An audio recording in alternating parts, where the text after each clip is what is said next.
vous pouvez ouvrir le projet scène éolienne qui se trouve dans votre dossier fichier. Sur cette scène, j'ai besoin de dupliquer plusieurs fois mon éolienne. Alors je sais très bien dupliquer un calque. Mon problème, c'est que cette éolienne est constituée de deux calques.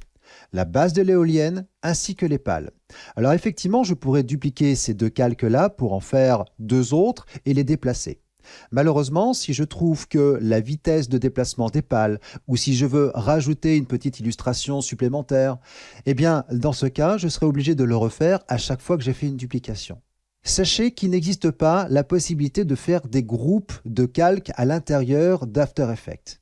En revanche, il existe une solution pour réaliser ce que l'on appelle une précomposition. Alors, qu'est-ce que c'est qu'une précomposition ? D'abord, la précomposition, c'est la sélection d'un ou plusieurs calques. Alors dans ce cas, je vais sélectionner la base de mon éolienne ainsi que mes pales. La précomposition, c'est un peu considéré comme un groupe dans After Effects. Il n'existe pas de groupe, mais on peut faire des précompositions. L'idée, c'est que la précomposition va me permettre d'extraire ces deux calques sélectionnés, créer une composition à la taille de cette composition. S'il me crée une composition, il va me demander de la renommer. Et cette composition, elle se placera maintenant dans la fenêtre projet. Et cette composition se replacera à la place des deux calques qui ont été extraits. Autrement dit, une précomposition, c'est extraire les deux calques de cette composition, créer une nouvelle composition qui se trouvera dans le panneau projet et de remplacer ces deux calques par cette nouvelle composition. Pour ce faire, c'est très simple. Après avoir sélectionné les calques concernés, nous pouvons utiliser le menu Calque, Précomposition. Nous allons remarquer le raccourci clavier, CTRL majuscule C sur PC, Commande majuscule C sur Mac.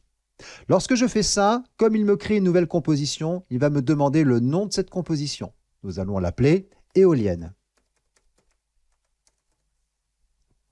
Laisser tous les attributs sont grisés. Je ne peux pas donc l'activer. Je ne peux activer que transférer tous les attributs. Transférer, c'est-à-dire je vais transférer tout ce que j'ai fait sur ces calques, notamment les animations, l'animation des pales par exemple, peut-être les effets, peut-être des effets vectoriels que j'ai rajoutés sur mes calques.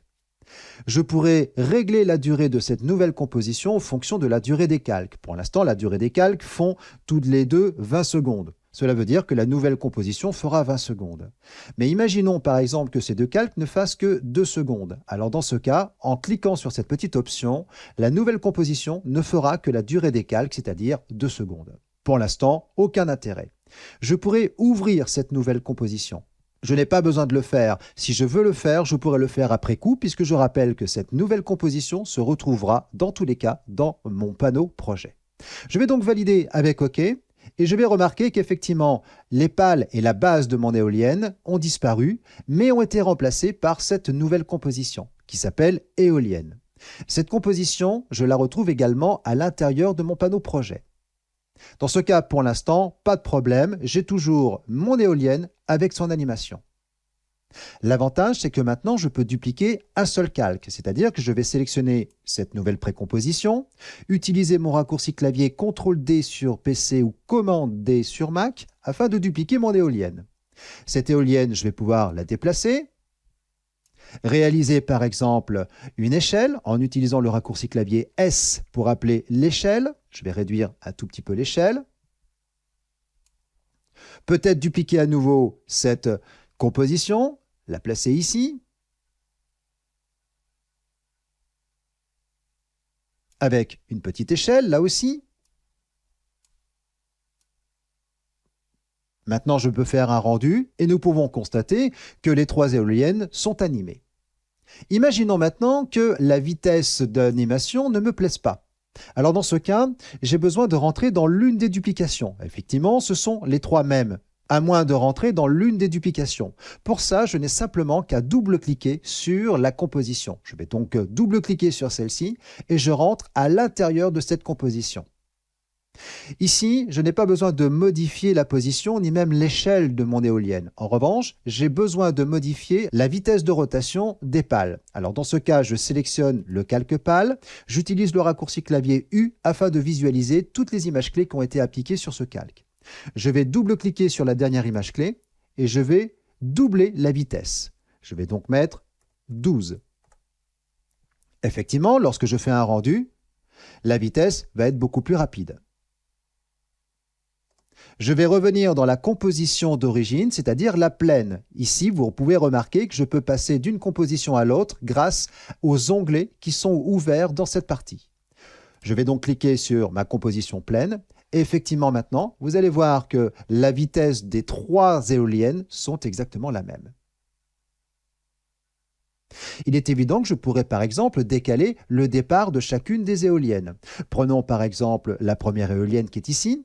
Je n'ai simplement plus qu'à la décaler dans le temps. Du coup, elle va être décalée dans le temps. Celle-ci, je vais faire pareil. Dans ce cas, je vais avoir la même vitesse, mais qui vont être un petit peu décalées au niveau de la rotation. En revanche, faites attention, si je les ai décalées dans le temps au début, elles sont forcément décalées dans le temps à la fin. Donc au bout des 20 secondes, il y en a une qui va disparaître, puis l'autre, puis la dernière. Alors le principe de précomposition s'apparente un petit peu à un groupe. Alors j'aime pas trop l'appeler un groupe parce que ça n'est pas un groupe. En théorie, un groupe, on pourrait développer l'intérieur du groupe et retravailler à l'intérieur de ce groupe. Là, c'est un petit peu différent. On ne développe pas l'intérieur du groupe. Pour modifier l'intérieur, il faut double-cliquer sur la précomposition. C'est-à-dire, vous double-cliquez sur la précomposition pour rentrer à l'intérieur. Effectivement, l'un des inconvénients, c'est que vous ne voyez pas l'arrière-plan, puisque lorsque vous rentrez dans la composition, vous ne voyez uniquement ceux qui ont été intégrés dans cette composition. Maintenant, vous pourriez rajouter des éléments supplémentaires. On pourrait par exemple rajouter un petit élément rouge, ici, supposons. Dans ce cas, je vais utiliser l'outil ellipse par exemple. Avant de tracer mon cercle, je vais bien faire attention de désélectionner l'ensemble pour pouvoir réaliser un calque de forme supplémentaire. Utiliser la touche majuscule, réaliser mon petit cercle. Je vais choisir une couleur unie en rouge, c'est-à-dire que je vais choisir la couleur rouge. Je vais zoomer un tout petit peu, je vais peut-être développer le tracé elliptique, réduire mon tracé et le déplacer grâce à l'outil sélection. Je dézoome. Pour l'instant, je m'aperçois qu'effectivement, nous avons une petite éolienne avec un point rouge. Nous allons quand même renommer ce calque, point rouge par exemple. Et vous l'avez sûrement anticipé, si jamais je reviens sur la composition pleine, ce petit élément rouge se retrouvera sur toutes les duplications que j'ai réalisées. Nous voyons bien le petit élément rouge que j'ai ajouté dans ma précomposition. Et nous pouvons maintenant faire une petite prévisualisation.